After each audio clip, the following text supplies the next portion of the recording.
Hai teman-teman semua yang nonton baik di YouTube, di Instagram ataupun di Twitter.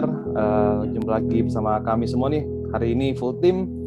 Ada Mas Aryo, ada Alvin dan juga ada Benny. Halo semua, apa kabar? Halo, selamat Baik, malam. malam Selamat malam. semuanya. Baik.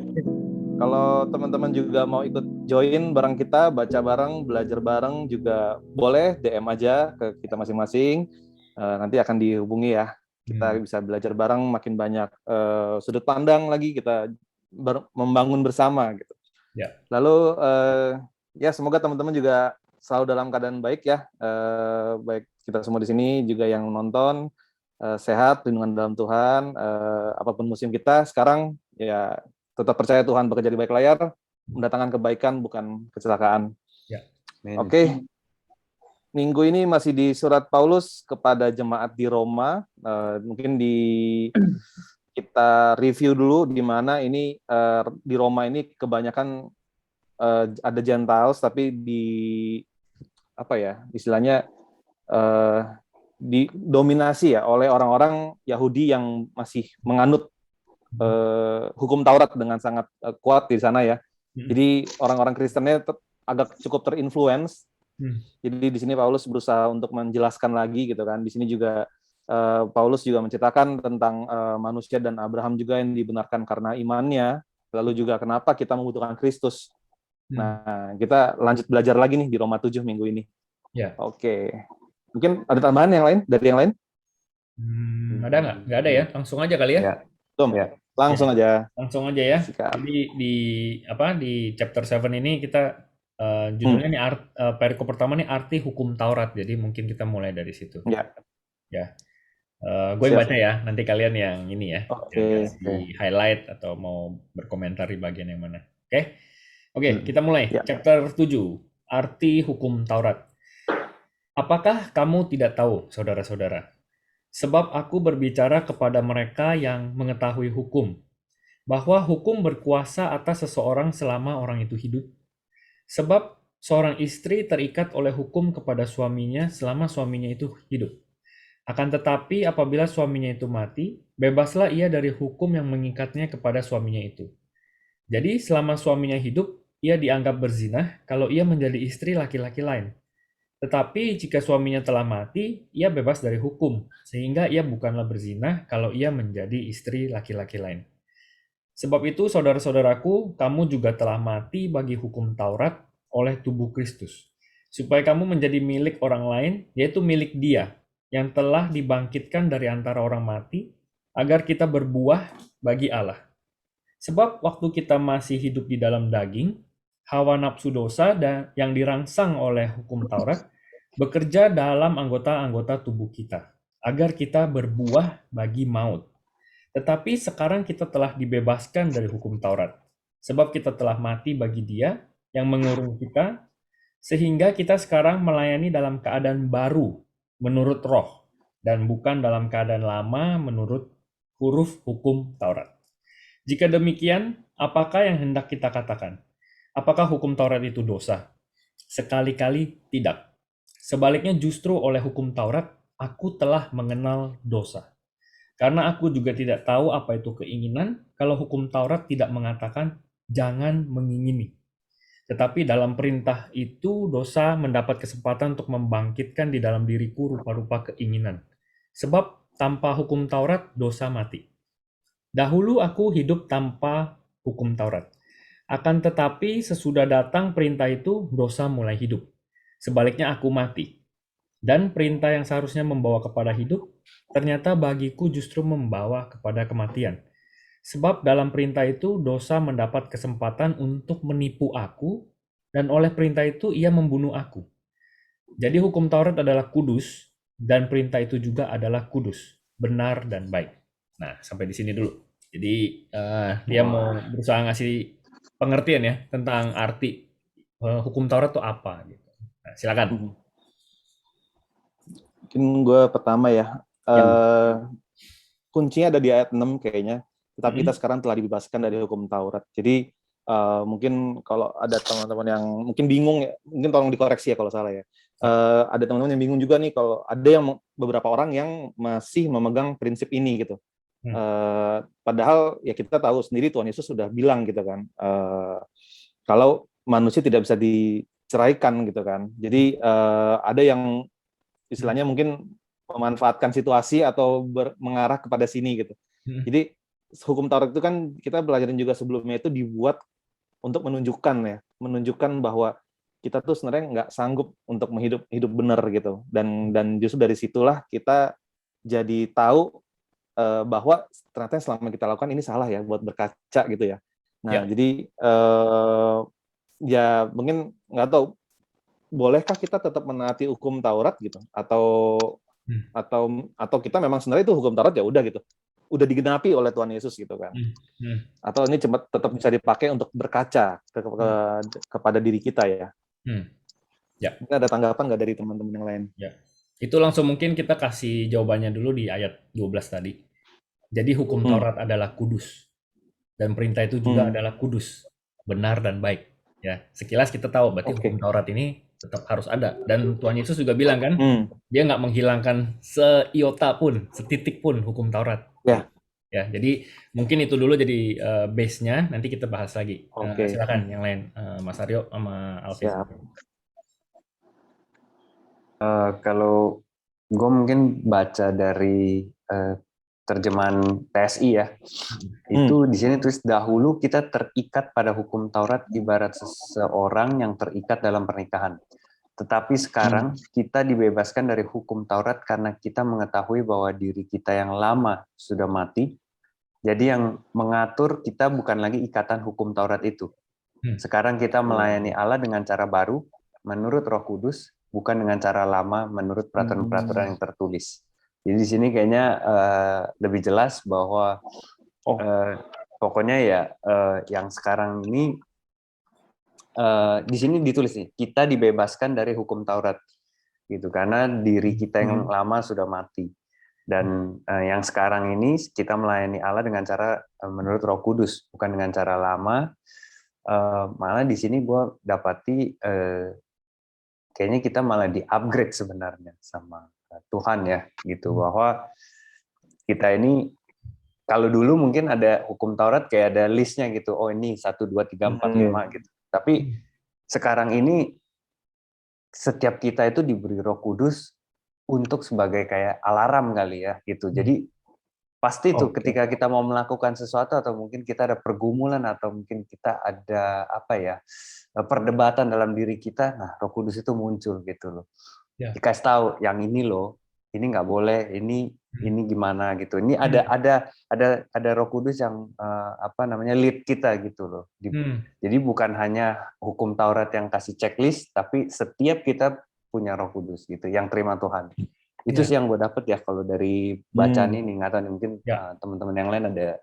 Ya, itu lumayan jelas ya tadi Alvin bilang ya. Jadi kalau kita mau expound lebih lebar lagi, ya jadi bukan cuman karena kita mau checklist tadi tuh poin-poin itu, karena itu kayak secara fisik tuh kita harus checklist itu semua. Tapi ini ujungnya kita kalau mau expound lagi ya ini tentang hubungan kita sama Tuhan, gitu kan? Ya, relationship. Mas Aryo mungkin mau tambahin atau dari yang lain juga nggak apa-apa?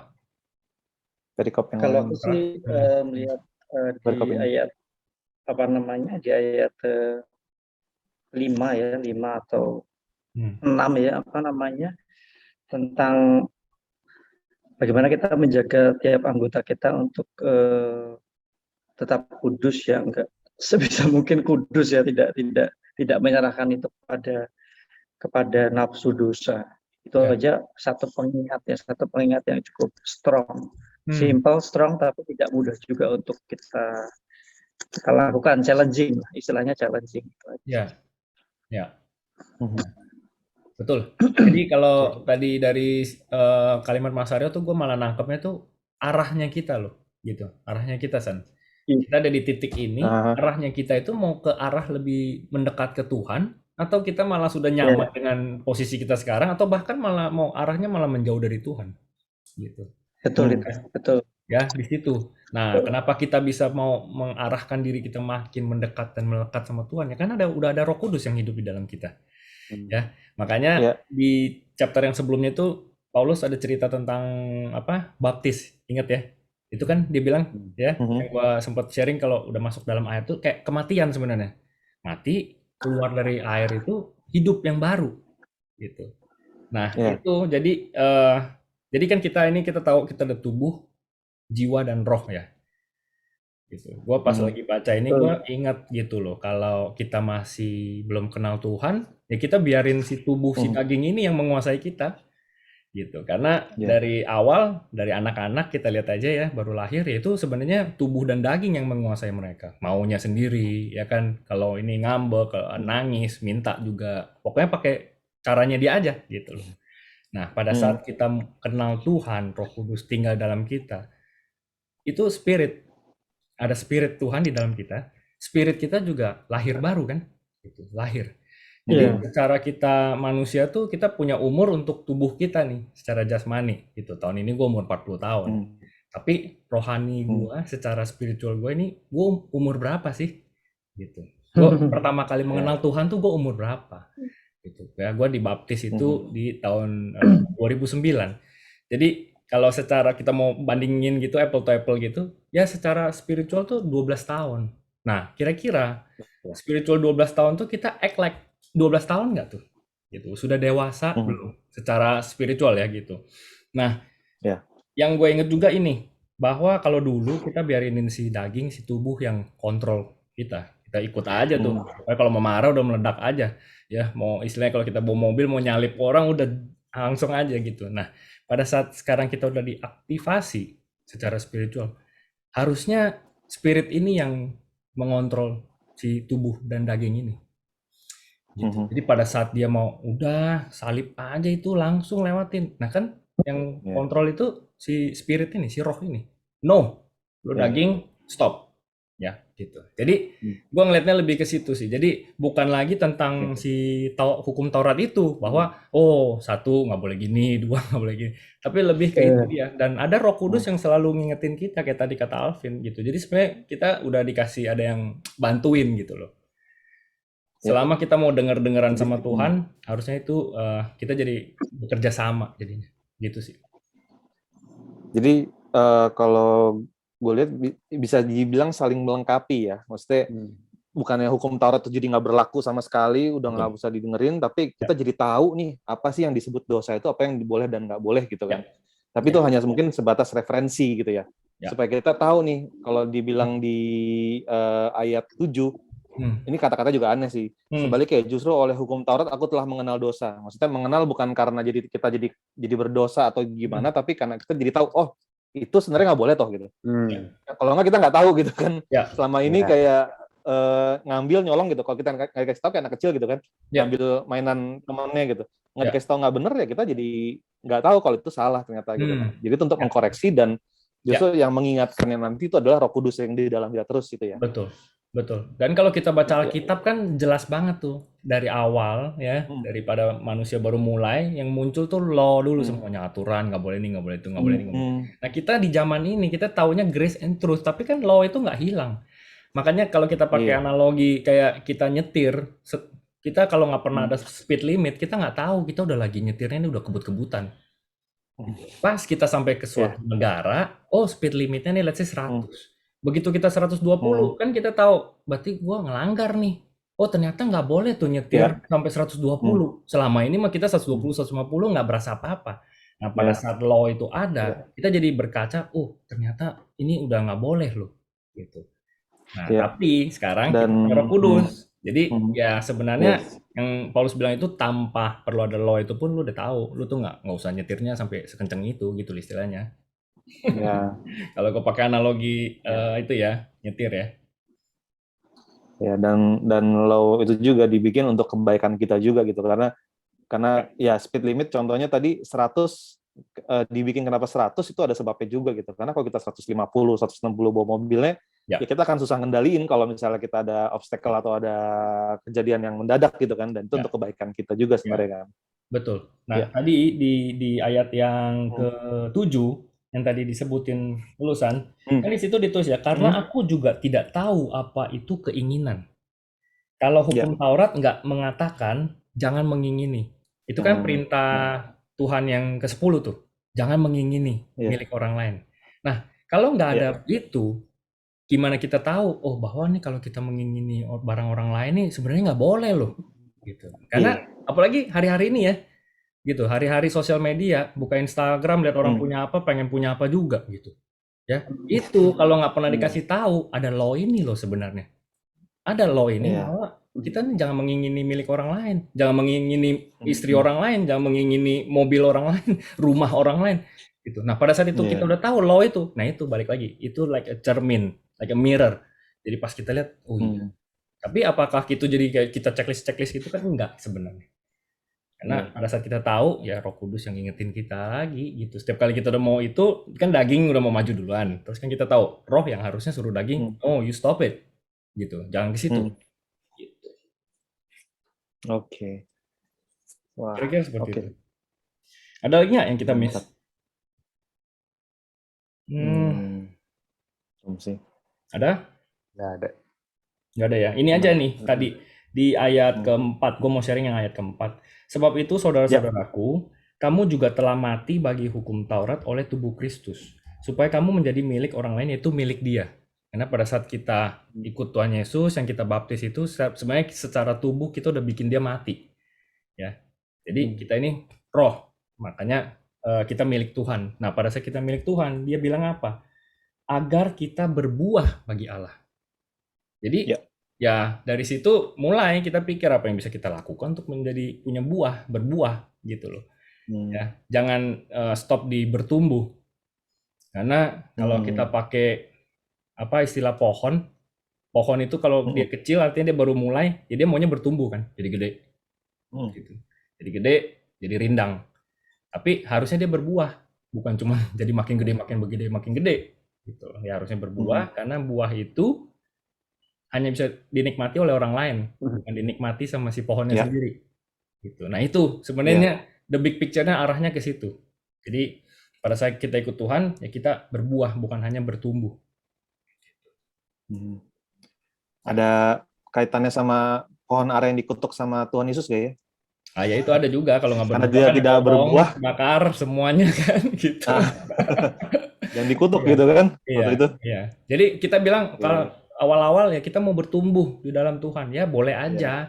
Tapi sampai satu poin, it's not about bertumbuh lagi, it's about berbuah. Nah karena beda bertumbuh itu lebih ke self-centered ya. Gue mau jadi lebih gede, gue mau jadi rindang, gue mau jadi pokoknya lebih ke diri sendiri. Tapi pada saat berbuah, begitu buah itu keluar, yang nikmatin buah itu bukan pohon itu, orang lain. Nah kalau kita mau bikin lebih rinci lagi, buah itu aja masih banyak kategorinya. Buahnya ini enak gak? Buahnya ini manis nggak? Nah itu kan buah roh tuh, atau sepet, pahit, busuk. Ya itu bikin orang pahit. Betul. Jadi ya itu kalau kita mau expound lagi. Ya. Yes. Good. Oke, lanjut lagi. Kita baca perikop berikutnya. Siapa baca? Gue baca ya. Oke.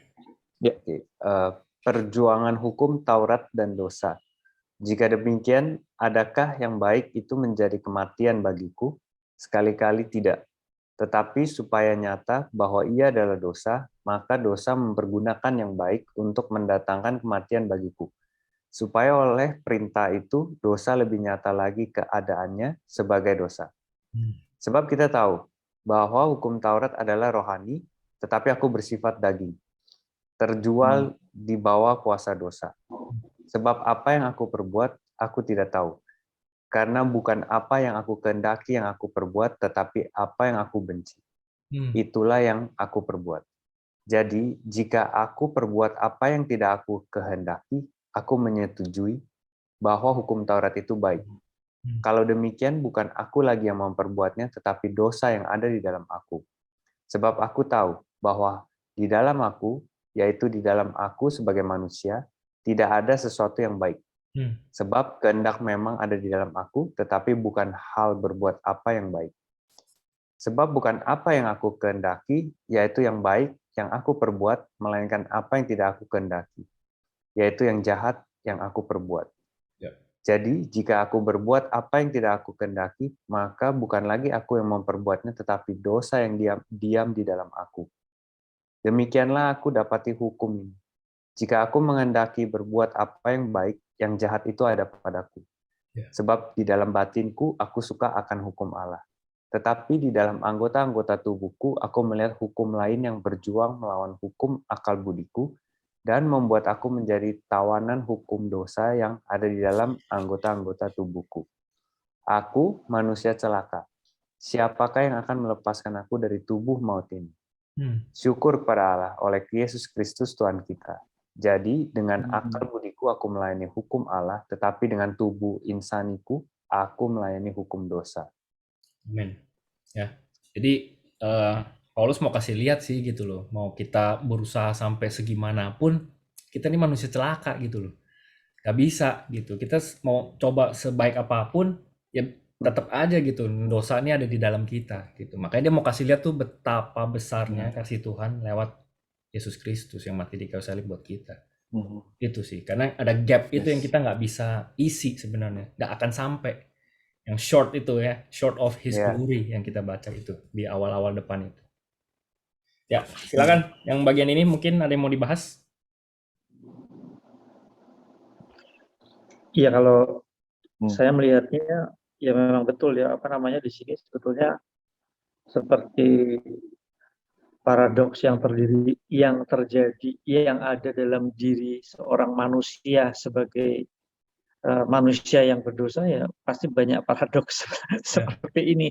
Mau dia ngomongnya ngomong firman terus, tapi dia melakukan dosa terus, ya memang manusia itu ya begitu ya. Makanya seperti lingkaran yang sebetulnya yang bisa memutus cycle-nya itu ya karena kasih Tuhan Yesus saja ya, melalui karya penebusan. Makanya cycle ini bisa terputus ya. Kalau nggak ada grace-nya Tuhan Yesus, ya orang seperti hidup dalam lingkaran hamster aja ya.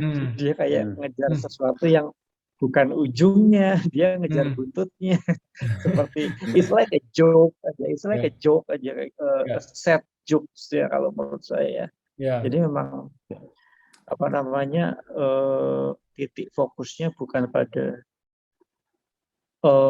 how much effort yang kita lakukan sebagai manusia, tapi pada karya penebusan aja yang menyempurnakan itu. Iya. Ya, terima kasih. Iya, betul ya. Karena makanya yang kita udah sempat bahas sih sebelum-sebelumnya. Jadi kita nggak terbalik karena kita udah betul-betul sadar tadi yang barusan Mas Ado ngomong. Itu pasti akan ngikut tuh actionnya kita, cara hidupnya kita, perbuatan kita gitu. Jadi lebih ke situ, bukan karena tadi checklist itu. Kalau kita mau istilahnya mau masuk surga nih checklistnya 1, 2, 3, 4, 5 gitu, nggak bakal sanggup gitu. Jadi lebih ke karena kita sudah tahu kita nggak mampu dan kita sudah ditebus sama Tuhan Yesus. Ya sehari-hari ini kita hidupnya mau itu berbuah yang tadi itu, ya. Ya. Oke. Kalau gue nambahin, paling yang gue dapat dari perikop ini itu kita udah kayak hopeless lah, udah kayak maksudnya ya dosa memang kita udah dijual ke dosa gitu kan, maksudnya dikuasai oleh dosa gitu kan. Tapi bagaimana sih ngelawannya gitu kan? Kita tetap bisa ngelawan gitu. Tuhan Yesus pun juga sendiri sudah menunjukkan caranya saat dia memakai wujud seorang manusia gitu, bukan saat dia menjadi Tuhan, tapi dia saat menjadi manusia, saat jadi coba iblis di padang gurun, dia berpuasa gitu, dan dia selalu menjawabnya kan dengan firman Tuhan, ada tertulis gitu kan. Jadi kalau gue lihat di sini gimana cara ngelawan kedagingan kita ini ya dengan membaca firman Tuhan gitu kan. Jadi dengan kita membaca, kita menanamkan di dalam hati kita gitu, dan firman itu muncul saat kita membutuhkannya gitu kan. Dan bayangin kalau kita nggak pernah baca atau jarang baca, mungkin buat ada orang-orang sekitar kita gitu, saat ada cobaan gitu malah jadi kayak apa ya istilahnya, kayak perumpamaan bibit yang ditanam di bebatuan atau yang dihimpit semar belukar gitu. Dia pas terima dengan senang hati, tapi saat ada kesusahan, ada kekhawatiran menghimpit dia gitu, sehingga firman itu tidak bertumbuh lagi gitu kan. Tapi kalau kita selalu pegang janji Allah, kita selalu berserah, bersyukur atas apapun yang terjadi atas hidup kita gitu. Gue lihat di sini dan gue mempraktikannya bahkan saat kejadian hal buruk pun terjadi atas hidup gue gitu, atau yang tidak sesuai dengan apa yang kita inginkan gitu kan, kita tetap bisa memuliakan Tuhan gitu. Maksudnya karena kita pegang janjinya Tuhan di firman itu. bahwa janjinya adalah rancangan Tuhan membawa damai sejahtera, bukan kecelakaan. Jadi even bad things happens, gue tahu ini ujungnya adalah untuk kebaikanku juga gitu. Ya. Dan orang-orang baru di situ akan merasakan heran dan apa ya, merasakan lah gitu istilahnya, kok bisa ya orang ini kayak gitu ya, lagi kesusahan terus tetap kayak mau senyum melayani atau apa gitu. Dan itu menurut gue definisi menjadi terang. Jadi menunjukkan ke orang jalan yang harus dilalui itu seperti apa sih gitu ya. Jadi bukan definisi yang menyilaukan gitu lah, yang Betul. kayak gimana gitu. Betul. Paling seperti itu sih yang gue dapat ya. Thank you. Betul. Ya, itu juga kan maksudnya kayak kasih lihat ya, bahwa roh yang memimpin gitu, bukan kedagingan yang memimpin. Karena pada saat harus di-feeding terus. Ya, jangan kasih makan si daging gitu. Makin besar dia. Iya. Alvin mungkin mau nambahin? Mas Aryo? Gue mungkin nambahin sedikit di yang terakhir ya. Ini gue juga karena nih kalau di terjemahan baru agak berat nih buat gue baca. Jadi gue baca lagi di versi TSI ya, yang terakhir 24-25. Jadi dahulu beginilah persoalan saya. Dalam pikiran, saya selalu ingin menjalankan semua peraturan hukum Taurat yang diberikan Allah. Tetapi karena naluri yang berdosa, saya masih diperbudak oleh kuasa dosa. Lalu saya menyadari celakalah aku tanpa pertolongan Allah. Aku tidak mungkin selamat dari kuasa dosa yang ada di dalam tubuhku. Kuasa itu akan membinasakan aku. Karena itulah saya sangat bersyukur pada Allah atas semua yang sudah Dia perbuat bagi kita melalui penguasa kita, Kristus Yesus. Di sini gue ada highlight satu kata naluri. Lalu satu lagi, tanpa pertolongan Allah aku tidak mungkin selamat dari kuasa dosa. Nah, jadi di sini sudah jelas bahwa yang tadi sempat kita diskusi juga bahwa manusia ini nalurinya udah dosa nih, berdosa gitu loh. Jadi ya seperti yang kita pernah bahas juga di sesi sebelumnya, bahwa seperti anak kecil gitu ya, maksudnya nggak usah diajarin yang nggak baik, dia udah bisa gitu. Justru yang harus kita kasih tahu yang baik gitu. Jadi nalurinya manusia itu sudah berdosa gitu. Jadi memang cenderung walaupun tahu dia nggak bisa nih, susah nih untuk menahan kedagingan manusia ini. Gitu. Jadi nalurinya berdosa udah tahu, dia tetap aja pengen lakuin gitu loh. Nah, jadi di sini tertulis gitu, makanya tanpa pertolongan Allah aku tidak mungkin selamat dari kuasa dosa yang ada di dalam tubuhku. Nah, di sini tadi sempat dengar Irsan tadi ada mention rancangan damai sejahtera dan jalannya Tuhan gitu. Buat gue ini kata yang cukup bagus ya. Maksudnya kadang buat gue ini gue dapati bahwa jalan Tuhan sama rancangan Tuhan itu kalau rancangan Tuhan itu lebih spesifik gitu. Kalau jalan Tuhan itu seperti kayak jalan umum gitu, kayak maksudnya ya kita semua tahu bahwa jalan menuju keselamatan ya jalan Tuhan itu. Semua orang di situ. Tapi untuk rancangan Tuhan itu tuh lebih spesifik. Spesifik apa? Spesifik buat Mas Aryo, spesifik buat Irsan, buat Koben gitu, buat gue sendiri. Spesifik gitu. Rancanganku bukanlah rancanganmu gitu. Itu jelas gitu. Jadi setiap orang punya perkara yang dipercayakan Tuhan masing-masing, musimnya masing-masing gitu loh.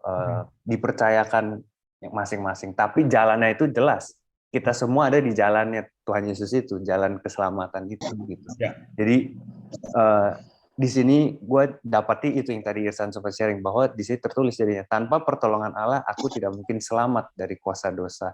Jadi mungkin kalau ada teman-teman yang lagi dengerin video ini juga mungkin ngerasa kayak, aduh gue udah salah, gue udah lakuin ini, lakuin itu, kayaknya gue udah nggak pantas untuk selamat atau nggak pantas untuk gimana sih biar gue harus lakukan apa sih supaya gue bisa diterima lagi sama Tuhan gitu. Nah, di sini jelas gitu, tanpa pertolongan Allah aku tidak mungkin selamat. Karena itu saya sangat bersyukur pada Allah atas semua yang Dia perbuat bagi kita melalui penguasa kita Kristus Yesus. Jadi ya jalan itu, jalan yang sudah kita tahu, jalan keselamatan gitu, yaitu Yesus Kristus. Jadi pertobatan itu sendiri, itu sih yang gue dapat sih dari ayat terakhir ini. Oke. Saya mau nanggepin. Silakan Mas Aryo.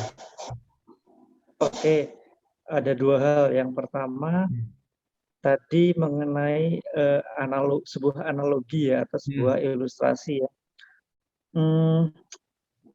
Konon katanya salah satu cara agar kita bisa sebisa mungkin mengeliminasi naluri dosa, Ya. naluri yang sinful dari human being itu adalah dengan ibaratnya ada 2 ekor dog, jangan kasih makan yang yang evil ya, kasih makan yang baik, tapi jangan kasih makan yang jahatnya gitu ya. Ya. Tapi dalam kenyataannya tidak sesimpel itu ya. Ada kalanya bahwa kita sudah memberi makan sebisa kita hal yang baik itu, naluri itu tetap ada. Ya. Ini adalah satu uniqueness yang ironik ya, tapi it happens. Saya it happens banyak di antara kita ya. Lalu yang kedua adalah saya sangat tertarik dengan analogi yang Alvin sampaikan ya mengenai jalan dan mengenai rancangan, di mana jalan itu adalah satu hal yang general ya, generic, sudah pasti, it's like a highway, sudah pasti, tapi rancangan itu bersifatnya spesifik, di mana rancangan Tuhan terhadap Aryo, terhadap Irsan, terhadap Alvin, terhadap Benny, masing-masing beda gitu loh, masing-masing unik, ada it's not generic, itu bukan generic tapi it's unique ya, seperti itu.